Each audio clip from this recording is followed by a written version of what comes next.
Hello folks, Ozzy Stewart here. Welcome to Season 8, last episode of our Hard Issues segment. I'm very, very grateful that you've tuned in. And today I'm shining light on Yvonne O'Neill. And I'm going to tell you a little bit about Yvonne, but a little is still a lot. So hang in there with me. She deserves this deep dive. So Yvonne earned a Master of Arts degree in New School at New School University and a Bachelor of Science degree at the University of Puerto Rico. Did I say that right?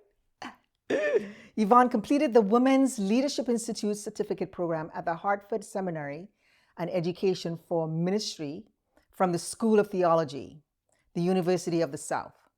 She loves to cook. She loves lamb, ice cream, tea, slowly made sourdough bread, the beach, as she calls herself a beach bum, travel, serving, and advocacy, and is a proud Anglican Episcopalian financial services professional. She is a passionate advocate against domestic assault and sexual abuse.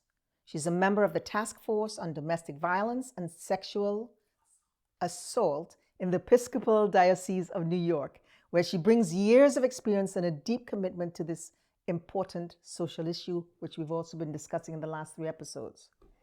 Her work as a financial consultant and extensive technical knowledge of employee benefit plans also informed her understanding of domestic violence as an economic issue affecting women's financial status and ability to plan for a secure future.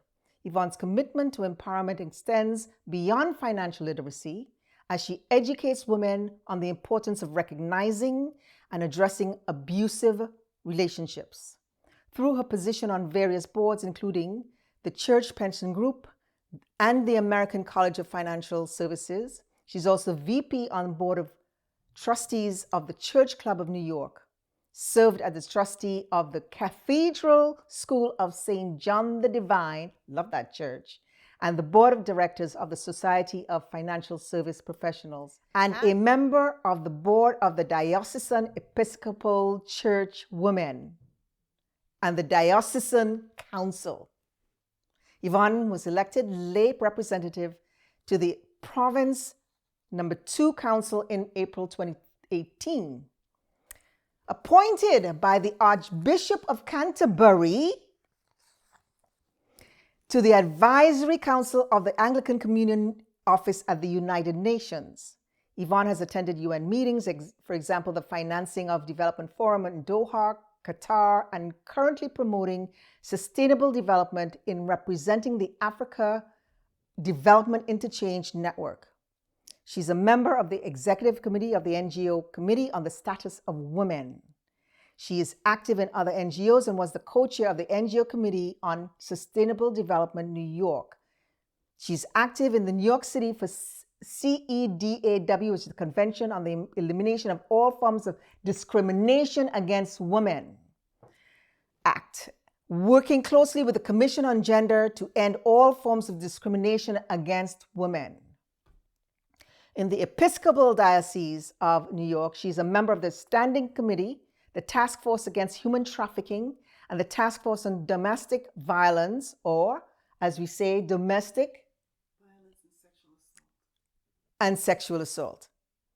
As chair of the Diocese Companion Diocese Committee and later the Global Mission Commission's chair, she has fostered international mission of outreach connections in congregations. She has traveled internationally, especially in Africa and India, to strengthen bonds among congregations and help develop anti-poverty programs and published articles on human trafficking, ending violence against children, protecting women's rights, and more.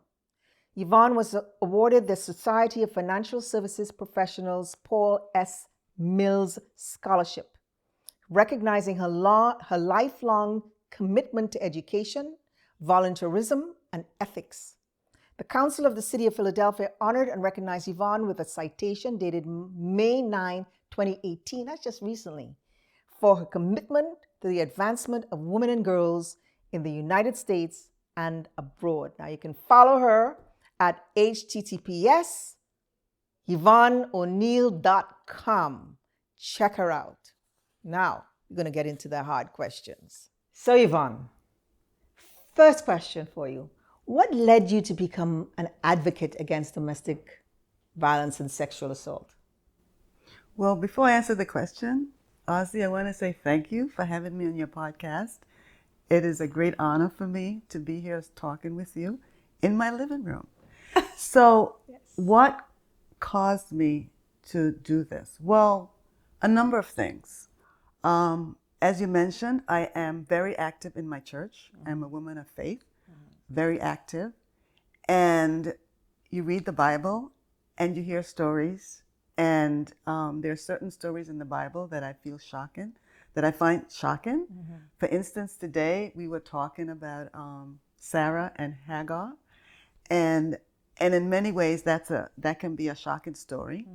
Mm-hmm. There are other stories in the Bible, Judges 19, which, my gosh, we could do a whole podcast on that story. Mm-hmm. The story of the rape of Tamar, David's daughter, by her own brother, Amnon. Tremendous story in the Bible. So, because I came involved at the United Nations back in the early 2000s with the Anglican Communion and now with Africa Development Interchange Network. So one of the big topics that you hear about is violence against women. Right. And then the other thing was that I experienced a major violent episode in my family where my beloved niece was killed by her intimate partner, who was the father of her child, when she was just 18 years old, and she gave birth at 15. And the child witnessed this. And so I think that I do what I do because I don't want more Sabrinas. I don't want to see women being murdered. I don't like the idea of femicide and the incessant violence against women. First of all, there's incessant violence in the world. Correct. Right now. There's so much violence going on. And as I talk about men being violent against women, let us also remember that there are women who perpetuate violence against men. Right. And my whole thing is we need to end it. And so I feel called by God to do this. How has your background in financial consulting informed your understanding of domestic violence as an economic issue? Well, when I was active as a financial consultant and I would meet with women and their husband had died, and to find out that they didn't even know how to balance the checkbook, they had no idea what the finances in the home were. And in a lot of ways, that is violence against women, because one of the issues is that economic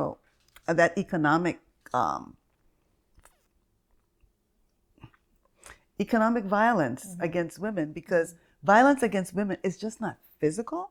Right. It can be emotional. Right. And a lot of us, whether we know it or not, probably suffer from that emotional violence, and we don't recognize it. And so when your husband holds back money from you and you can't go out, you can't do anything, well, that is a form of violence. And so I would notice that. And again, as I got further and further into being an advocate against domestic violence, I realized that the financial aspect can be quite a part of it. And some women, they can't leave because they have nothing of the financial ties. You know, the husband probably doesn't allow them to work, so they're totally dependent on him. So yeah, that's one of the What issues. methods have you found to be effective in educating women on recognizing and addressing abusive or assault relationships, if you want to call it that? Well, that is a difficult question to answer because I don't necessarily have face-to-face with women who are One have had that experience. I don't counsel women Right. on this issue. What I do is I advocate and educate people. So, for instance, right now, you mentioned I am a member of the Domestic Violence and Sexual Assault Task Force in the Episcopal Diocese of New York. And what we do is we give trainings to clergy and lay leaders in the diocese, as well as certain times of the year. For instance, in April, which is April is Sexual Assault Awareness Month. October is Domestic Violence Awareness Month. And then coming up in later this month, on the 25th of November through the 10th of December, we have the 16 days of activism against gender-based violence. And so what we do is we put together seminars to educate people about various issues around sexual assault, domestic violence, and so on. In your opinion, what role can institutions such as the church play in addressing domestic violence? Well, I'm telling you that our churches need to speak out and stop being silent. Right. And so in my work of putting together these webinars, I learned 2 years ago with one of the participants that I invited to be on the panel, the Reverend Sarima Lomaloma from Fiji. She was talking about a program that she runs, that she started, the House of Sarah, which is a very, it's a great program. And it's so wonderful that the UN Women actually funds that program that they do to educate not just women, but men and women, because we cannot just educate the women. If we don't, have to educate the men also.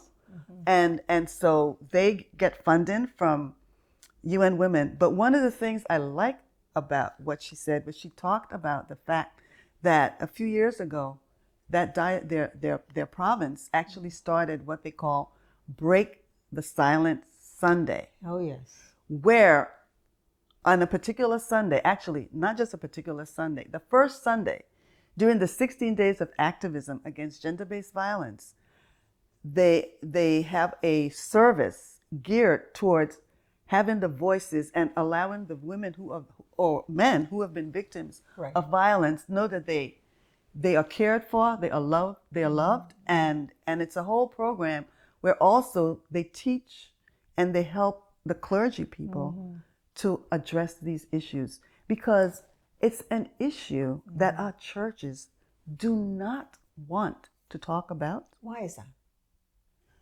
My dear, I'm not sure. But they need to break the silence. And so what I did was that last year, right after I heard her talk about Break the Silence Sunday and I learned about it, I wrote a resolution on behalf of my province. So in the Episcopal Church, there are 9 provinces, basically geographic. I belong to Province 2, which is also known as the International Atlantic Province, because we have the Diocese in New York, which have 5, the Diocese in New Jersey, which are 2 dioceses, and then we have the Convocation of the Churches in Europe. We have Haiti, the Virgin Islands, Cuba, and Puerto Rico. And Cuba came aboard in 2018 because Cuba had been thrown out of the Episcopal Church. Why? Back in the 60s. Oh, because Cuba was communist. Oh, that's right. And the white bishops, the white male bishops, because at that time they were all white and all male, decided to throw Cuba out. And Cuba came back in the fold in 2018. And then Puerto Rico also voted to join us. And so So at our General Convention last year, I wrote this resolution called Break the Silence Sunday. On behalf of Province 2, it was passed, but last year nothing was done. When you say it was passed by whom? Where does it Okay. So the General Convention, the Episcopal Church has 2 houses. It has the House of Bishops and it has the House of Deputies. So the House of Deputies consists of clergy and lay people. So I, as a lay person, I belong to the House of Deputies because I was elected by my diocese to be a member of the diocesan deputation. And not only just a member, I'm actually the chair of the deputation from the Diocese of New York. I was the chair in 2018, last year, and I'm the chair of the deputation next year. So General Convention takes place every 3 years, but because of COVID, last year, it should have been the year before, so we have to go back to the 3-year cycle. So we have General Convention next year. So it's like 2 years, 4 and 2, instead of 3 and 3. So these resolutions are passed in the House of Deputies, and then they are concurred or not concurred with in the House of Bishops. Okay. So, but it passed. Yeah. And went on the consent calendar. So anyway, nothing happened last year. Right. And I thought there was time to do something. Nothing was done. So this year, we talked to our new bishop, who is what we call a bishop coadjutor. He was elected to be our diocesan, but he's not the diocesan yet. The current bishop will be leaving, and so he will be installed as our diocesan bishop in February 10th of 2024. But he's working as the bishop, and he's going to be the diocesan. So I felt that this should be his purview, and he said, yes, I think that's a great idea. So what I did was I wrote a toolkit that is actually going out to the diocese on Monday, this Monday, November 6th. And that toolkit states? It gives a background. It talks about the resolution. Because what happened also, after the resolution was passed at General Convention, then that was in July of last year. Then our diocesan convention is in November. And so what I did was I actually wrote a resolution. I wrote it, but it was proposed by me and one of the co-chairs of the task force, the Reverend Paul Fierstein. Both of us put it forward, and that to say that we want to adhere to what was happening. We concurred with what happened at General Convention, and so we wanted Diocese of New York to have its resolution saying we are in agreement with this and we are going to do it. And it again, so that the resolution on Break the Silence Sunday. Right. Okay, concurrent with the Break the Silence Sunday, I also had another resolution passed both at General Convention and at the Diocese of New York, and that is called Observing Thursdays in Black. Thursdays in Black is a movement of the World Council of Churches to stand with victims of sexual violence and to end the tremendous rape culture that we find worldwide. And so you would wear black on a Thursday because black is a resilient color, and or you can wear a button. And so actually next Saturday, November 11th, is our diocesan convention, and at that convention we are distributing buttons for everyone. And we have enough to go around, for people to take back to their churches, so that people can wear, if you don't wear black, at least wear the button that says Break the Thursdays in Black. Thursdays in Black.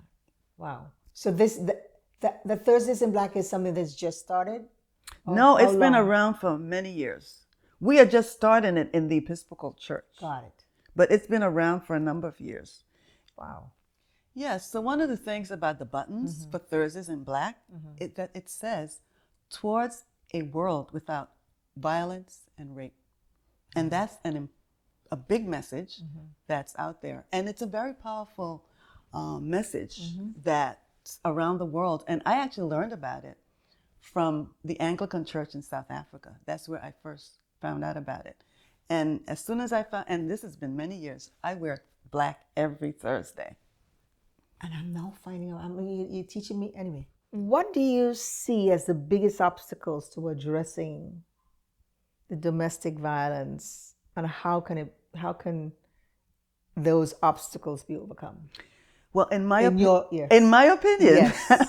the biggest obstacle that we have is patriarchy. And patriarchy is everywhere. We live in a patriarchal society. And I mean, one of our biggest documents on patriarchy is the Holy Bible that we read some people read it every day, some people study it, and some people they gloss over the violence that's in the Bible.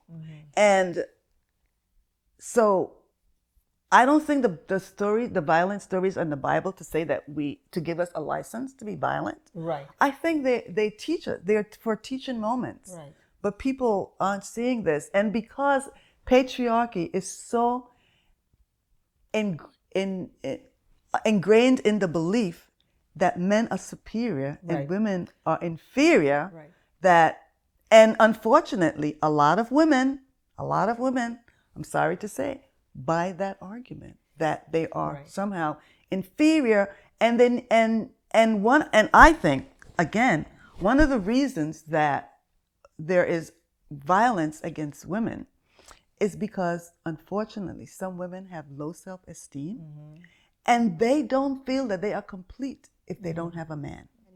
There is okay, I learned another great lesson. It's funny because you're an Anglican. I was brought up where my mother was Anglican and my father was Catholic. And the two met, So it kind of brings back my childhood, sitting down with you. So how has your work with the United Nations informed your understanding of the international scope of domestic violence? Okay. Well, first of all, I love being at the United Nations. I meet lots of people locally as well as internationally. And of course, I work very closely with UN Women. And they have such great data that they collect from all over the world. And one of the things that you learn is that domestic violence, or actually not just domestic violence, but violence, gender-based violence, is pervasive in every single part of the world. And it doesn't matter your religious beliefs. It doesn't matter your educational level. It doesn't matter your socioeconomic status. It doesn't matter your race. It is everywhere, everywhere, everywhere. As a matter of fact, I always remember when I was growing up in Puerto Rico, and there was a very beloved priest. I mean, I love this man. And I heard his wife one day tell her story about how he used to beat her and batter her. And I went into shock because I could not believe that this wonderful man, a man of God, did this. And she wasn't telling a lie. She was telling her truth. What policies or initiatives do you think the United Nations should prioritize to address domestic violence with all that they're doing? And well, first of all, let me say that at the United Nations, what they have been doing for many, many years is what they call gender mainstreaming. So that, yes, we talk about UN Women, and that's about gender equality and women's rights and so on. But there are, at all levels and all the entities of the United Nations, the issue of gender equality is foremost. So so I think that they're doing as much as they can. But here's the problem. Okay. The United Nations can sit and let's say UN Women or whomever, the Population Fund, they can do their research. They can sit, they can put forward conventions and resolutions and what have you. But who is the United Nations? The United Nations is 193 member states. And the United Nations can't say to them, you have to do this. They will do it if they want to. If they don't want to, it won't happen. And so I think one of the good things about the United Nations is that it allows people like me, representing civil society, to actually be able to enter the United Nations and let our voices be heard. And hopefully then when people from various countries who are able to come to various UN conferences, and the main conference on women is the Commission on the Status of Women that takes place in March for 2 weeks, 2 full weeks. And it's the largest convention that takes place at the United Nations, where thousands and thousands of women come from around the world. The only problem with that is that the United Nations is in the United States of America, and will the United States Embassy, where they come from, give them a visa to come here? And that's a major problem. Obtaining a visa to come to the United States. What is the effect when all these women are gathered together? All the people, the members of the United Nations, do their thing, and the conferences. What is the actual effect? Against them. What is the effect? What is the data that shows that there's an effect?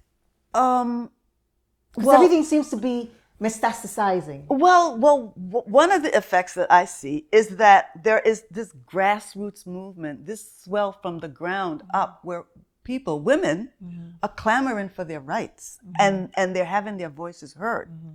For instance, years ago, you would hardly see a woman in a position of a high position at the United Nations. Right. Now, under the current Secretary General, Antonio Guterres, he has made it his business to say that he wants at least half of the top level positions at the United Nations. Oh, that's lovely. To be headed by women. That's lovely. And he's kept his word. Wow. He's kept his word. Now, I must say that it is time for the United Nations to have a Secretary General who is a woman. And I am hopeful, and a lot of us are hopeful, that the next Secretary General of the United Nations, will be a woman. But that's a little aside. I mean, I really want to get back to your answer, to answering your question. When people look at the UN, or they look at these other big organizations, there's a lot of conversation, a lot of conferences, a lot of paperwork and shuffling of stuff. What's the impact? The hard impact. The cynic in me says that it's just words that you hear. And sometimes I actually will sit in the ECOSOC chamber, or the trusteeship chamber, or in the General Assembly hall, and I'll be listening, and sometimes I tune it out because I said I've heard it before, but what does it mean? So I want to address the women coming to New York in March for the Commission on the Status of Women. It gives women an opportunity to get together face to face and talk about the issues, and then learn and go back home and implement. Now, the Commission on the Status of Women has two parts to it. There is the part at the United Nations itself with member states, and in order to get into those meetings, you have to have a UN pass, a civil society, that is. Somebody like me needs a pass. So I actually have an annual pass to the United Nations. But women come in, if they have an ECOSOC organization that accredits them, then they can also get a temporary pass to be at the United Nations. And let me tell you, the women come, they have an opportunity when they might not be able to meet with government officials at home, but when they come here, they can make an appointment and go to the mission of their country and talk to the ministers, talk to the ambassadors, talk to staff members of the mission. So just by coming here, it allows them to go back and hit, and then they can go the back right people and be they, allowed into those. Well, when they can go back, and depending on what they talked about with the ambassadors, those ambassadors are able to affect change because they have talked to somebody underground. Because unfortunately, a lot of laws, like for instance, let's not go very far. In the United States, we just overturned Roe v. Wade. Who was behind that? It's the men. The men are making decisions for women, and they have no idea anything about a woman's body. So you have people in government in high positions, but they don't know what happened on the grassroots. They view it from their lofty position. And so you really need to be able to talk to people on the ground. And so by having that opportunity, people on the ground being able to now meet with their ambassador and have the ambassador's ear. Well, the ambassador's like, oh, well, I never thought of that. And then you see changes affected. So it might not be on a large scale, but every little ripple that advance that we make helps. So, we cannot, but I also wanted to say that there's that part at the UN itself, and then there's what is called the NGO Forum, the CSW Forum, which is led by the NGO CSW, which I used to be on the executive committee of that one. I'm still very active, but not in the executive committee anymore. And they do a forum where we have parallel events. So women, even if you're not accredited to the United Nations, can come to New York and put on a program through the forum and again educate people and learn from others. So it's a great, great, great opportunity. What advice would you give to someone who wants to get involved in advocating against domestic violence? Just do it. Just do it. Don't wait. Join some group that's doing something. Maybe volunteer at a shelter. Do something. But you can get involved. You can get involved. And if you belong to a faith-based community, you belong to a church, say, we need to be discussing these issues. We need to be doing something. You have sat and met with many people like Desmond Tutu, our past AG, Eric Holder. Which one of the many people you've met holds a special place for you? Because you've traveled all over the world, you're meeting all these crazy people, and with what you do. Well, you just named two people. Eric Holder. So I met him at the Cathedral of St. John the Divine at a funeral for a judge who had passed away. And he was so down to earth. Honey, he put on his Barbadian accent. Okay. He put on his Barbadian accent and he talked to us, and he's just spent a lot of time with us. And I was like, wow. I mean, I was like blown away. Well, Desmond Tutu, what can I say?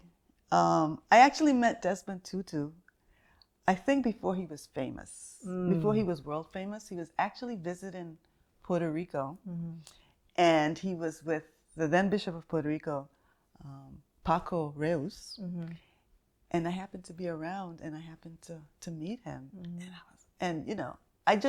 you could tell he was special. There was something about him, and I always remember that encounter with him.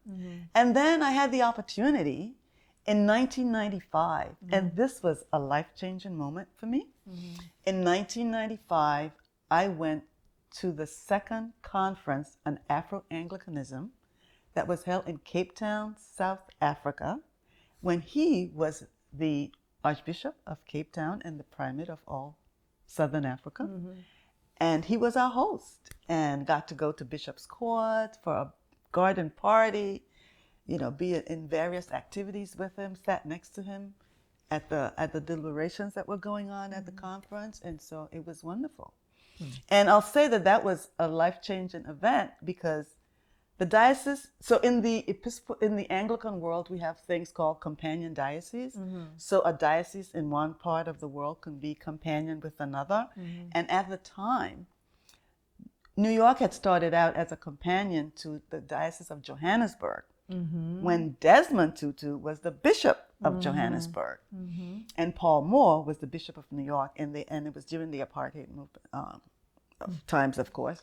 So our companion parish, St. Andrew's, in this little township in Luxembourg called Bohutso, which I'm not pronouncing correctly, was, in a township where, and then they had outstations. So the priest would go and visit these other areas so that he could take, the communion once a month. And I went on one of these trips, and I was born again because I saw the face of Christ. I felt the presence of Christ for the first time. And my life was changed. So when I came back to New York, unbeknownst to me, my priest had talked to the Bishop of New York, because the bishop had gone to South Africa a few months before I did and wanted to revamp the committee, the Companion Diocese Committee, and needed a chair. And my priest orchestrated so that the bishop named me to chair the Companion Diocese Committee. And I've had so many trips to South Africa that I've lost count. But I've been to South Africa at least 13 times in my life. So Yvonne, looking back, what accomplishment or accomplishments are you most proud of? That is an easy one for me to answer. I feel that the greatest thing that I have done in my life is to have raised my great nephew, my niece's son, when she was murdered. And I took him. I fought with U.S. immigration. I fought with the government of the British Virgin Islands, but I succeeded and was able to adopt him, to give him a lot of love, to give him a great education. He went to the Cathedral School. He went to Eaglebrook School, which is the premier boarding school, middle school for boys in the country. And then he went to Pomfret School. Those are the places I sent him. And then he chose to go to the University of Minnesota, which is a great school. And he has a great education. And he is self-sufficient. He's doing really well. And I'm very proud of that. And I'm proud of him. And that is my greatest accomplishment. And I hope that my niece is looking down on us from heaven and is our guardian angel. She most definitely is. Most definitely is. What motivated you to pursue a career in financial consulting or career within the financial arena? So my degree is in psychology. Right. Well, first of all, I studied science, basic, what I call natural sciences, and with a minor in math and mainly biology. And was thinking of going to medical school. Then I was like, nah, I don't want to go to medical school. I think I like psychology, so I'll do a master's in psychology. So I did that. And then when I got the master's in psychology, it was like, okay, what am I going to do with that? You need to go for a PhD to really function properly. And I said, I don't really want to go to pursue a PhD in psychology right now or ever, but I need to find a job. And I met a agent from Equitable when I used to jog around the reservoir in Central Park, and we got to talking because I was looking for a job, and he set up an appointment for me with a vice president at Equitable Life, and that was it. And I like that, So I think God led me there. And I feel, so one of the things about me is that I am very conscious that there are angels that you meet along the way. Correct. If you could go back and give a younger version of yourself advice, what would it be? Professionally and personally. I've had to make difficult decisions in my life. And I don't think that, I'm glad that I made the decisions that I made, and I stand by them. So if I had to go back, I would probably have pursued one thing that I wanted to pursue, and I keep putting it off. And not that I'm not going to do it at my age. And that was, I had a fantastic teacher, English teacher, who believed in my ability as a writer. And thought that I would write a great award-winning novel in my lifetime. And that is always at the back of my head. And I can tell you that I have manuscripts I've started, but every time I go to it, it's a different story. I start a different story, but it's beginning to gel in my head. And when I give up some of all these activities that I'm doing, because little by little, I am winding down. I am going to write that book. And by the way, my teacher, I found her on the internet, on Facebook. She's Canadian from Vancouver, and she's in Arlene Blundell. And that book will be dedicated to her among, of course, and my son. But yes, I will definitely dedicate my book to her. So would you say that at this point in your life, that is what you'd like to achieve moving forward? Or is there anything else that you'd like to achieve? Because you've achieved a lot. So I have a page on Facebook called the Flax and O'Neill Family Project. And I put that together because I feel that I will write a book about it. The working title is The Legacy of the Flax and O'Neills of the Virgin Islands. And that book, and I have a cousin who's doing a lot of research, and I call him my research assistant. And I says, yeah, of course you'll get credit as my research assistant. You share the information with me. So those are the two things I want to do. I want to write that book about the family, family history, the good, the bad, and the ugly, because there's all three. And I also want to write my novel. What were your two biggest dreams as a child, as a youth? We graduated from high school, and it was just 12 of us in the class at the Episcopal Cathedral School in San Juan. And for some reason, I don't remember the whole story, the school was not producing a yearbook that year. And I took it upon myself that we needed to have something. So I had a booklet for us made. And I went out and got advertising and everything, and we did it. So in that book, there were two things it said, that I wanted to be a fashion designer and I wanted to be a doctor. Oh. And I didn't do either of those, but that was what I was thinking of at the time. Okay. And what are two things you are grateful for in your career and personal? Well, I am grateful that I have good health. And I am grateful for my second set of parents. And I won't go into the story of my first set of parents, except to say that my birth mother died when I was 8 years old. And the reason I was in Puerto Rico, and I had the good fortune that there were O'Neills that had gone to Puerto Rico, but the mother was O'Neill and was actually my great-grandmother's sister. And one of her children, Dr. Clive Walters O'Neill, me not allowing men to be violent towards me, because he said to me, Yvonne, never allow a man to hit you, because if he does, you've given him license to do it again. And he also said, do not be with a man and be miserable. If you're going to be miserable by yourself. And it was the greatest advice ever. Love that.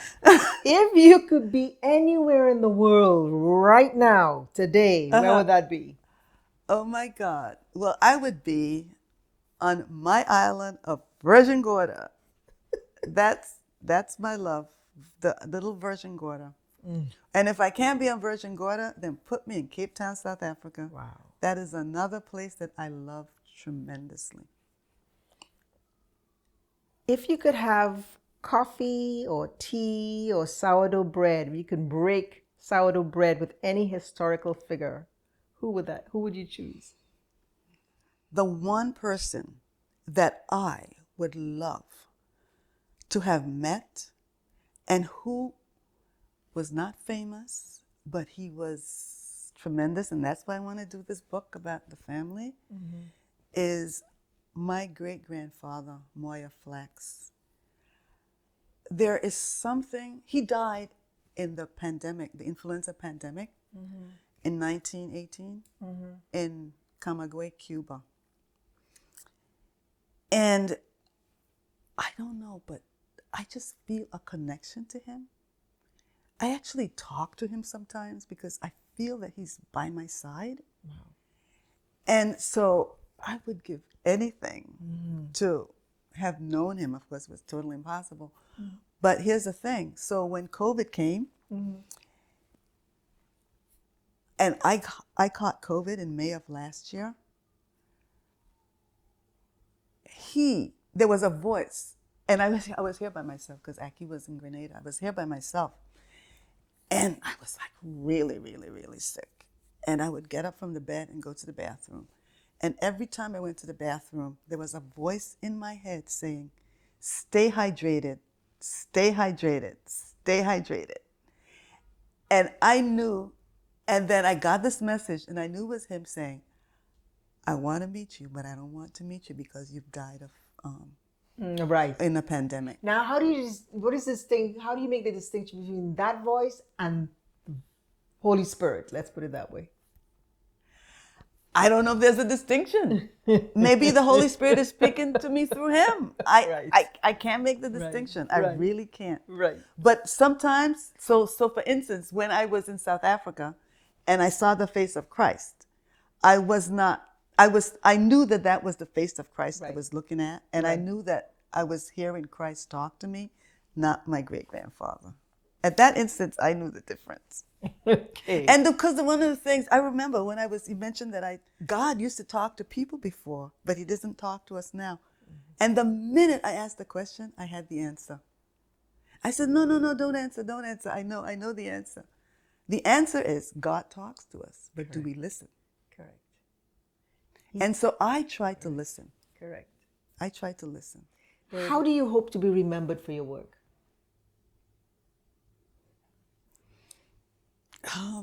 That I don't know, because I don't do anything that I do for recognition, for aggrandizement, or anything. So, but I had a conversation with somebody last year. There was a little misunderstanding about something they felt that I was doing. And I said, let me tell you something. I feel that I am a faithful worker in this church, especially in this Diocese of New York. And when I die, I am confident that God or Jesus or whomever is going to say to me, well done, thou good and faithful servant. And that is all I want. I don't want it from people. I want it from my Creator, from my God, to tell me that I did a good job. I don't need it from any man, woman, or child to say I did or I didn't. Yvonne, this has been a wonderful, wonderful experience for me to sit in your lovely home. Thank you very much for allowing us in, and for you to be so open with the information that you've given. You have done so much for these causes, which by sitting with you is sort of like the bookend to the issues that we have been promoting, or not promoting, have been discussing here. You know, because a lot of times when people think of what's happening, domestic abuse or sexual assault, people see that it's a continuance, and where is the help coming? Yes, we could look to that organization and that organization, but exactly what's happening on the world stage that can give us the feeling that something is happening, right? And you're the perfect person to be able to sit down and let us know what's happening on that on the major stage. You have done a lot, which I'm just stumped by. I'm stumped by you. I am so glad to know you, to have heard about you and be able to sit with you just maybe a month or so later, or 2 months or so later, and for us to be able to do it in this wonderful arena. Appreciate that. I see you, I feel you, you have a presence about you, I see the faith. And the other part of it is you speak of the faith, and the faith has been the thing that has brought people through a lot of these experiences that we've discussed in other episodes. So important. You so matter. Oh, thank you. Thank so you. matter. Thank you so much. Yvonne O'Neal. Check her out at YvonneO'Neal.com.